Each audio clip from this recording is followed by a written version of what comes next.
maybe the most important is why we get distracted, why we go off track. And this directly relates to Indistractable.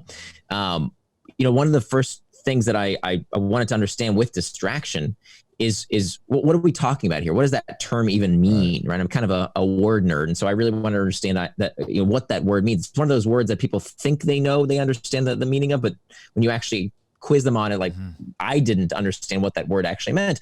So the best way to understand if you know what a word means is to understand the antonym, right? What's the opposite? So if I ask most people, what's the opposite of distraction? Most people will say focus, right? That makes sense. The opposite of distraction is focus, but it's not. The opposite of distraction is not focus. If you look at the origin of the word, the opposite of distraction is traction.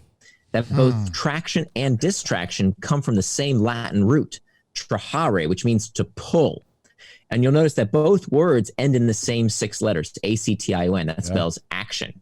So traction, by definition, is any action that pulls you towards what you say you're going to do, things you do with intent, things that move you closer to your values and help you become the kind of person you want to become. So those are acts of traction. The opposite of traction is distraction. Distraction is any action that pulls you further away from what you plan to do, further away from your values, further away from becoming the kind of person you want to become. So why is this so important? This isn't just semantics. It's really important because I would argue anything can be traction or distraction, any action. Let me give you an example. For years, I would sit down at my desk at work and I would say, okay, let me look at my to-do list. What do I have to do today?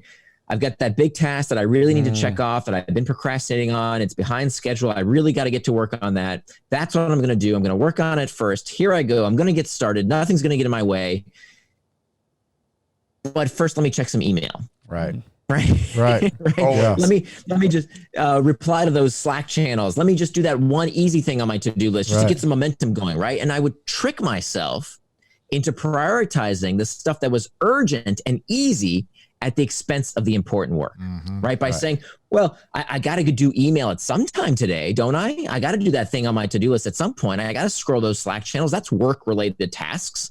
That's what we call pseudo-productivity, because it is the most dangerous form of distraction, the distraction that tricks us into thinking that what we're doing is what we should be doing, when really it's not. It's a distraction if it's not what you plan to do.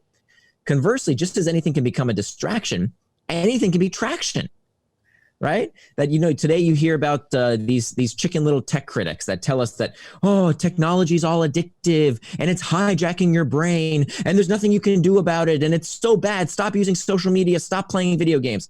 Rubbish. It's silly. It's not scientific. It's not true. And it's not helpful.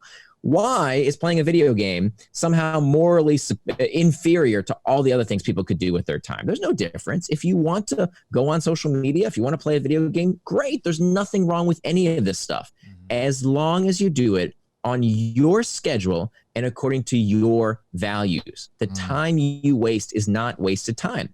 So anything can be traction and anything can be distraction based on intent, based on forethought.